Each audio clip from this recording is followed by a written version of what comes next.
मस्जिद हराम से मस्जिद अक्सा तक हुजूर बुराक पे गए और वो इतना सरी रफ्तार था कि जहां उसकी नजर जाती थी वहां उसका कदम पड़ता और इतनी सुरात के साथ वो रफ्तार के साथ चलता है, फिर हुजूर उसकी पुश्त पे जलवा फेराजा।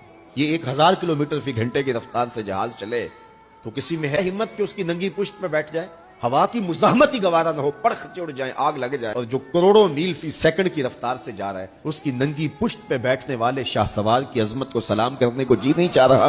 अच्छा, फिर इतनी सूरत के साथ जाएं तो रास्ते में कोई दिखाई भी दे तो सुझाई नहीं देता, अच्छी तरह पहचान नहीं पाता बंदा। यार तुम गुजरे थे, कहा मैं तेजी में था, तो तेजी में जो चीज नजर आए तो उसको पूरी तरह पहचाना नहीं जाता। लेकिन अब इस रफ्तार से जा रहे हैं, लेकिन मार्फत का आलम क्या है कि मैं हजरत मूसा की कब्र के करीब से गुजरा, मैंने देखा वो कब्र में खड़े होकर नमाज पढ़ रहे और हुजूर अभी वहां पहुंचते हैं मस्जिद अक्सा में तो हजरत मूसा अलैहिस्सलाम पहले वहां मौजूद थे।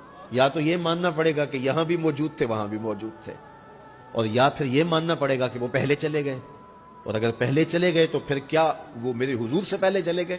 तो जवाब आया कि नहीं, हुजूर अलैहिस्सलाम तो अपनी रफ्तार से जा ही नहीं रहे थे, हुजूर तो जा रहे थे बुराक की रफ्तार से, और हजरत मूसा गए हैं नबुव्वत की रफ्तार से। बुराक बहुत सरी होगा लेकिन नबुव्वत से सरी नहीं हो सकता, इसलिए हजरत मूसा पहले पहुंच गए।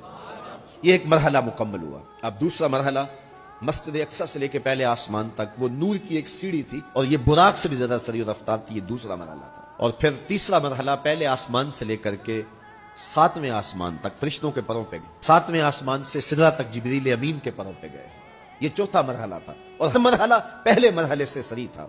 और फिर सिदरा पे जाके जिब्रील ने भी कहा कि आगे मैं नहीं जा सकता, तो हुजूर अलैहिस्सलाम के लिए एक सब्ज नूरी तख्त लाया गया जिसे रफ रफ कहते थे, उस पे हुजूर तशरीफ फरमा हुए। फिर वो किस सूरत से गया, इन 4 मराहल से ज्यादा सरी रफ्तार। अब ये 5 मराहल अपनी इंतहा को पहुंचे। अब ये हुजूर की जाती रफ्तार नहीं थी, जाती रफ्तार अब शुरू होने लगी है। हुजूर ने एक कदम उठाया, अब फिर फासला कितना तय हुआ एक कदम में? मस्जिद हराम से लेकर मस्जिद अक्सा तक बुराक ने जितना फासला तय किया, मस्जिद अक्सा से लेकर पहले आसमान तक नूर की सीढ़ी ने जितना फासला तय किया, और पहले आसमान से 7वें आसमान तक और फिर वहां से सिदरा तक जिब्रील और फरिश्तों ने जो फासले तय किए, फिर उसके बाद रफ रफ जहां तक गया। टोटल इन 5 मराहल में जितने फासले तय हुए, हुजूर के एक कदम उठने से इतने फासले तय हो गए। अब ये रफ्तार थी मेरे हुजूर की। फिर हर कदम में उतना फासला तय होता जितना पीछे टोटल कदमों समेत फासला तय हो चुका होता। अब कोई हिसाब करके तो दिखाए। और फिर आवाज आती गई, 70,000 मरतबा आवाज आई और हुजूर के कदम उठते गए उठते गए। फिर कहां तक पहुंचे? कोई हद है उनके उरूज की, बलगल उलाबे